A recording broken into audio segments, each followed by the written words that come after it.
नमस्ते दोस्तों। तो आज हम सोर्सेस ऑफ एनर्जी पार्ट 3 के बारे में बात करेंगे। तो आज का सबसे पहला टॉपिक है हमारा ओशियनिक एनर्जी। तो नाम में ही क्लियर है कि हम अब ओशियंस के बारे में बात करने वाले हैं कि उस ocean is full of energy, मतलब किसी भी फॉर्म में, चाहे पोटेंशियल हो या काइनेटिक। छोड़ो, शुरू करते हैं। सबसे पहले बात करते हैं ओशियंस। अब ओशियंस में ना बहुत ज़्यादा एनर्जी स्टोर्ड होती है। अब किस किस फॉर्म में हम एनर्जी उससे हार्नेस मतलब इस्तेमाल कर सकते हैं एक टाइप में, ये समझिए। तो वो अलग अलग तरीके हैं। सबसे पहला तरीका क्या है? Wave energy. दूसरा क्या है? Tidal energy. तो इन दोनों में बच्चे बहुत कंफ्यूज होते हैं कि वेव्स का मतलब भी यार एक टाइप की लहर है, टाइड का मतलब भी एक टाइप की लहर है, मतलब बहुत ज़्यादा कंफ्यूज होते हैं। क्लियर करते हैं हम आपका ये डाउट। देखो, पहले वेव्स कैसे बनती हैं और टाइड्स कैसे बनती हैं, इस बात को समझते हैं। वेव्स बनती हैं विंड की वजह से, हवा की वजह से। हाँ, हवा फ्लो करती रहती है ना, तो अब हवा में क्या है, जब हवा फ्लो करती है तो जब पानी का सरफेस है, तो वो हवा जब फ्लो करेगी पानी के सरफेस पे क्या लगाती है? फ्रिक्शन। अपने साथ उसको खींचने की कोशिश करती है। तो क्या होता है, उस वजह से हल्का फुल्का अप एंड डाउन मोशन पानी के सरफेस पे स्टार्ट हो जाता है, जिससे हम क्या कहते हैं? वेव्स। बट टाइड्स इस तरीके से फॉर्म नहीं होती। टाइड्स फॉर्म होती हैं ग्रेविटेशनल पुल, यानी ग्रेविटेशनल फोर्सेस की वजह से। किसके? मून एंड सन की वजह से, जो हमारे अर्थ सरफेस पे उनका लग रहा होगा।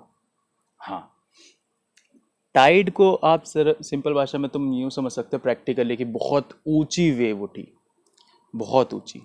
ठीक है। तो टाइड ग्रेविटेशन पुल की वजह से होता है, बट हाँ, विंड की वजह से होता है वेव एनर्जी। पहला तो ये पॉइंट है। दूसरा पॉइंट क्या है?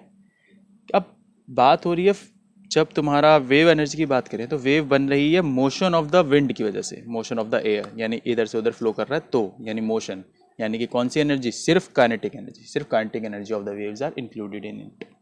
बट जब टाइडल एनर्जी की बात करूँ, उसमें kinetic energy plus potential energy stored in a water, वो भी काम करता है। तो काइनेटिक प्लस पोटेंशियल दोनों ही होता है यूज टाइडल एनर्जी में।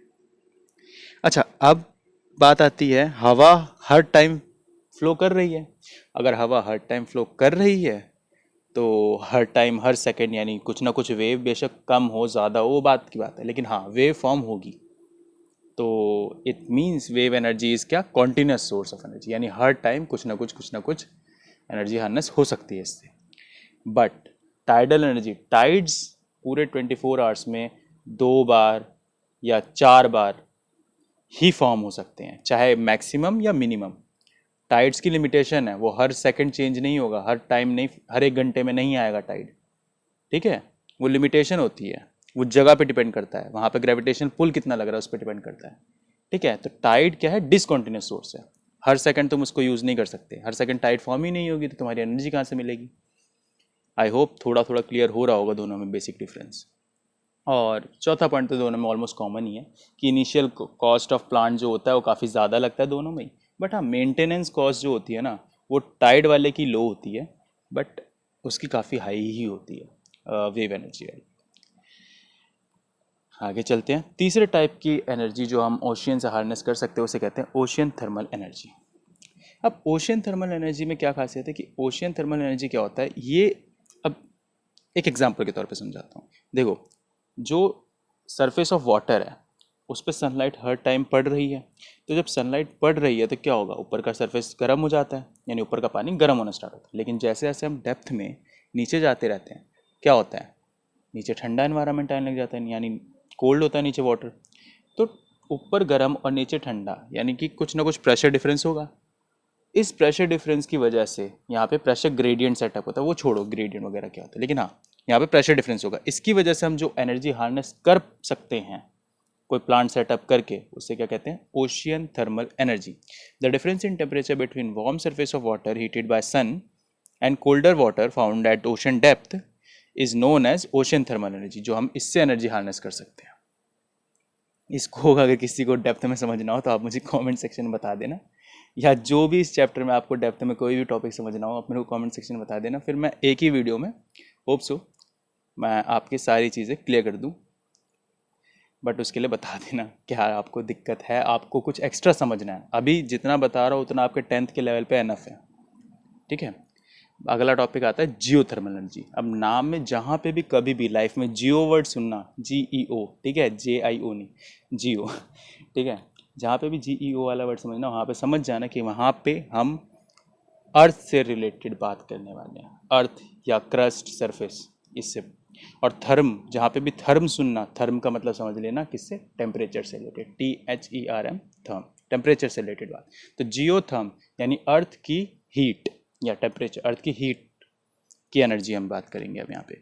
तो मैंने एक एग्जांपल लिया, देखो हम सब जानते हैं जब हम बहुत ज़्यादा डेप्थ में चले जाएंगे अगर खोद के, तो वहाँ पे क्या है, सब कुछ मोल्टन स्टेट में है, सारे मेटल मोल्टन फॉर्म में है, सारे रॉक्स मोल्टन फॉर्म में है ना।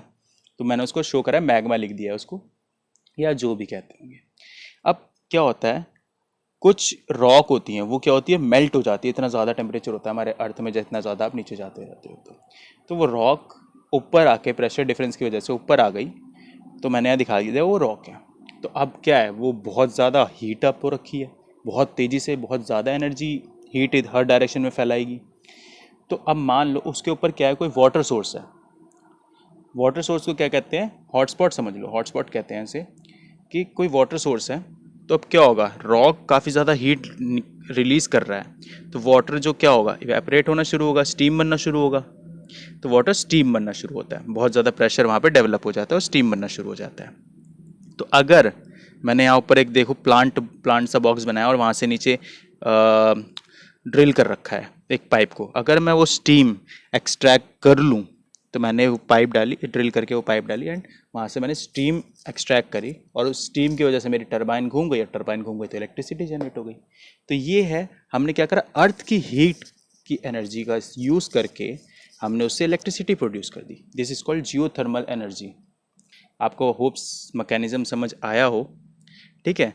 बाकी इसमें क्या है मेन चीज़, कि हाँ ठीक है, अभी हम लोग इतने एडवांस नहीं है कि पूरी पूरी तरीके से इसी पे डिपेंडेंट हो जाएं, क्योंकि ये हर जगह पे फिजिबल नहीं है। हर जगह पे तो ज़रूरी नहीं है ना कि ऐसा कोई रॉक हो, उसके ऊपर वाटर सरफेस हो जो स्टीम जनरेट हो, तो हर जगह फिजिबल नहीं है ऐसा प्लांट सेटअप भी कर पाना और ऐसी लोकेशन मिल पाना, तो इसकी भी दिक्कत है।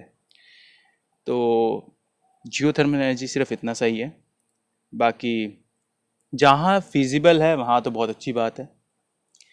अगला टॉपिक, अरे काफ़ी इंपॉर्टेंट टॉपिक है और काफ़ी इंटरेस्टिंग टॉपिक है, दैट इज़ न्यूक्लियर एनर्जी।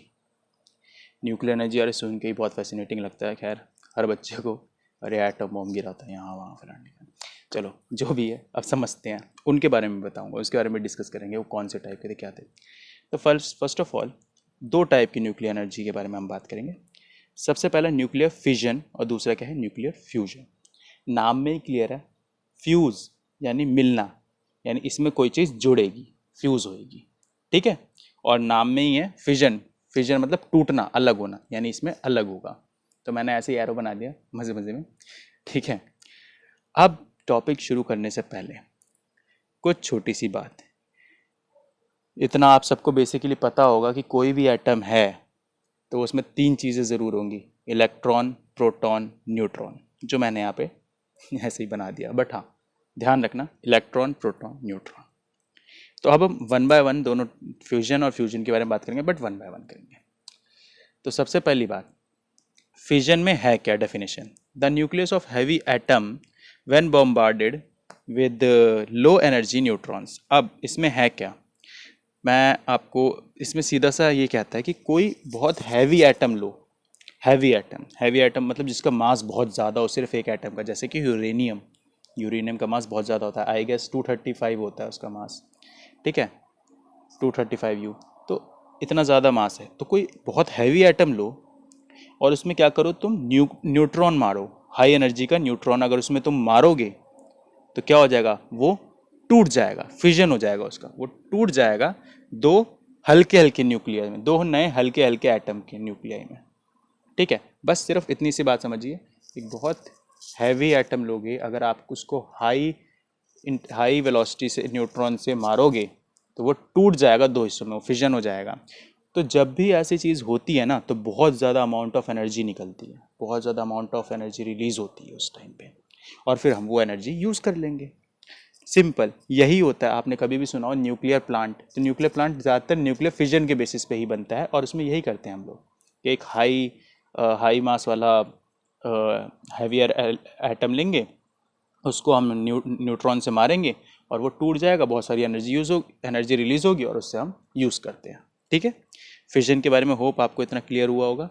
अब ये हमारे इंडिया में कहाँ कहाँ है फेमस जो हैं, तो तारापुर में एक न्यूक्लियर प्लांट है हमारा, राणा प्रताप सागर राजस्थान में है एक, और नरोरा यूपी। तो कुछ याद होना चाहिए। बाकी लिमिटेशन क्या है, अब देखो न्यूक्लियर के बारे में सब जानते हैं कि भाई साहब रिस्क ऑफ लीकेज, क्योंकि ये रेडियो एक्टिव एलिमेंट है, यूरेनियम रेडियो एक्टिव एलिमेंट पे ही काम होता है ये न्यूक्लियर फिशन का। तो भाई रिस्क ऑफ लीकेज तो बहुत बड़ी चीज़ है यहाँ पे, कि अगर गलती से भी लीक हो गया तो रेडियो एक्टिव एलिमेंट है, उसकी रेडिएशन इतनी हार्मफुल है कि हम सबको बहुत दिक्कत हो जाएगी। तो सबसे पहला लिमिटेशन क्या है इसका, रिस्क ऑफ लीकेज। दूसरा क्या, हाई कॉस्ट ऑफ प्लांट। अब जब रेडिएशन वाली बात है वहाँ पे, तो भाई प्लांट सेटअप करना हर चीज़ बहुत परफेक्ट होनी चाहिए वहाँ पे, तो भाई साहब बहुत ज़्यादा कॉस्ट बढ़ जाती है। तीसरी चीज़, रिस्क ऑफ एनवायरनमेंट कंटेमिनेशन। अगर हल्की से भी लीकेज हुई तो भाई बहुत बड़ा रिस्क है हमारे एनवायरनमेंट के लिए, आसपास का पूरा इकोसिस्टम हिल सकता है, क्योंकि कंटेमिनेट हो जाएगा ना रेडिएशन से। तो दैट्स वाई। अगला क्या है, लिमिटेड अवेलेबिलिटी ऑफ फ्यूल। अब ये भी तो है नहीं कि भाई हमारा रेडियो एक्टिव एलिमेंट हर जगह पे अवेलेबल है, नहीं, बहुत ही लिमिटेड जगह, कभी कभी कहीं कहीं मिलता है। तो जहाँ पे मिलता है कोशिश करते हैं वहीं प्लांट सेटअप करा जाए, क्योंकि इसमें फ्यूल ही रेडियो एक्टिव एलिमेंट है ना। और लास्ट चीज़ क्या है, स्टोरेज। अब मिल तो गया है तुम्हें फ्यूल, पर ऐसे तो नहीं रख सकते ना, उठाया बैग में डाल लिया, तो उसकी स्टोरेज बहुत ज़्यादा, उसको स्टोर करना, उसको हैंडल करना बहुत ज़्यादा मुश्किल होता है। तो ये कुछ दिक्कत आती है न्यूक्लियर पावर प्लांट के साथ, बट ठीक है। आपको अप्रॉक्स पता है हमारे इंडिया में आई गेस एक फैक्ट था, 3% और 5% शायद जो टोटल एनर्जी जनरेशन होती है, मतलब इलेक्ट्रिसिटी फॉर्मेशन होती है ना, वो आई थिंक न्यूक्लियर प्लांट से ही होती है हमारे इंडिया में। चलो ये तो चलो फैक्ट की बात हो गई, याद आया तो बता दिया। तो अब बात करते हैं फ्यूजन की। तो फ्यूजन में क्या है, देखो उसमें क्या था, हैवी एलिमेंट था, उसको टूटा और छोटे छोटे एलिमेंट हुए, हल्के हल्के एलिमेंट हुए। तो इसमें क्या है, हल्के हल्के एलिमेंट आएंगे, वो आपस में फ्यूज़ कर जाएंगे और एक हैवी एलिमेंट बनेगा, और साथ में बहुत ज़्यादा अमाउंट ऑफ एनर्जी निकलेगी।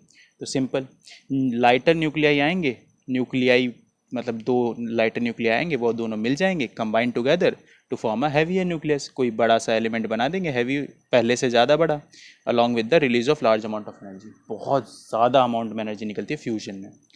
तो सोर्स ऑफ एनर्जी जो इतनी ज़्यादा अमाउंट ऑफ एनर्जी रिलीज होती है ना, इनफैक्ट जो सन है हमारा, या और भी जो स्टार्स हैं जो तुम देखते हो, उनमें जो सोर्स ऑफ एनर्जी है ना, वो न्यूक्लियर फ्यूजन ही है।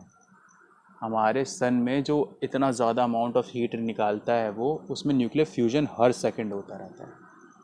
ठीक है, बट अब प्रैक्टिकली अगर हमें करना हो लैब वगैरह में, तो या कोई प्लांट सेटअप करना हो, तो उसमें सबसे ज़्यादा इंपॉर्टेंट क्या है, हमारे न्यूक्लियर फ्यूजन का कोई भी प्लांट नहीं है। क्यों नहीं है, बिकॉज न्यूक्लियर फ्यूजन कब फिजिबल है, जब मिलियंस ऑफ डिग्री टेम्परेचर हो, मिलियंस ऑफ पास्कल का प्रेशर बना पाओ कहीं पे आप, तब जाके तुम सोच सकते हो कि हाँ चलो हम न्यूक्लियर फ्यूजन कर सकते हैं। तो वो अभी तक इतना फिजिबल नहीं है, बट रिसर्च तो चलती ही रहती है। तो होप आपको फ्यूजन फिजन में थोड़ा सा डाउट क्लियर हुआ। बाकी मैं आपको एक और चीज़ दिखाता हूँ, चलो ये मैंने नेट से डाउनलोड करा है।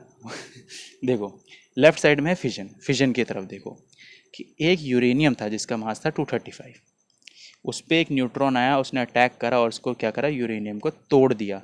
दिख रहा है, बी ए एक एलिमेंट है, एक एलिमेंट है के आर। ठीक है, तो ये दोनों का मास कितना है, 144 और 89, यानी मास क्या हो गया, दो लाइटर न्यूक्लियाई बन गए और बहुत ज़्यादा अमाउंट ऑफ एनर्जी निकलती है। अब फ्यूजन में वहीं पे देखो राइट साइड में, फ्यूजन दो हल्के हल्के एलिमेंट ड्यूटेरियम और ट्रिटियम दिख रहे हैं, वो दोनों आए जुड़ गए और एक बड़ा सा एलिमेंट बना लिया। नीचे की तरफ देखो हीलियम बन गया, हीलियम हैवी एलिमेंट है as compare to deuterium and tritium. आप ये मत सोचना ड्यूटेरियम ट्रिटियम क्या है, बस आप ये सोचो हाइड्रोजन है, ये दोनों हाइड्रोजन है, और वो हाइड्रोजन हल्के होते हैं और हाइड्रोजन मिलकर हीलियम बना गए। हमारे सन में यही होता है, हाइड्रोजन हाइड्रोजन मिलकर रिएक्ट कर जाते, मिलकर फ्यूज़ हो जाते हैं और बनाते हैं helium, and ट्रेमेंडस amount of energy release करते हैं, बहुत ज़्यादा। चलो अब इस टॉपिक इस चैप्टर में मेन सारी चीज़ें ख़त्म हुई। अब कुछ छोटे से फैक्ट्स कि सबसे पहले क्या होता है क्लीनर फ्यूल क्या होता है या क्लीन फ्यूल क्या होता है। क्लीन फ्यूल एक ऐसा फ्यूल, उस फ्यूल को कहोगे जो क्या होता है large amount of energy produce करे एफिशिएंटली और हमारे उससे उससे हमारे एनवायरनमेंट को दिक्कत ना हो। एक तो वो large amount of energy produce करना भी चाहिए और हमारे एनवायरनमेंट को पॉल्यूट नहीं करना चाहिए, तो उसे क्या कहते हैं क्लीनर फ्यूल। तो उसका एक एग्जांपल है सीएनजी के बारे में सबने सुना होगा सॉरी, कंप्रेस्ड नेचुरल गैस, वो हमारा एक टाइप का क्लीनर फ्यूल है। ओके, बाकी सोलर सेल का भी इस्तेमाल अच्छे से हम कर सकते हैं, बट हाँ उतनी एफिशिएंसी नहीं देता, वो बात अलग है। लेकिन हाँ कहीं ना कहीं पॉल्यूशन भी तो नहीं करता। अगर हम सोलर पैनल्स का इस्तेमाल करें जिसमें बहुत सारी सोलर सेल्स लग जाती हैं तो फिर हमारे कुछ ना कुछ तो काम आ ही सकता है। तो बस इस चैप्टर में फ़िलहाल इतना ही। और आपको कोई भी टॉपिक इस चैप्टर में रिलेटेड हो कि हाँ ये चीज़ पूरे एक्सप्लेन नहीं करी गई है या मुझे इसके बारे में और जानना है, तो आप मुझे कमेंट सेक्शन में बता देना, मैं नेक्स्ट वीडियो में उनको क्लियर कर दूँगा। एंड होप आपको मेरी लैंग्वेज से इतना इशू नहीं होगा, आपको समझ आ रहा होगा। तो थैंक यू सो मच। बाकी आप इसको शेयर करिए अपने दोस्तों के साथ, क्योंकि क्वारंटाइन में सबको रिक्वायरमेंट तो है ही कुछ ना कुछ। ताकि like, comment, share and subscribe. Thank you.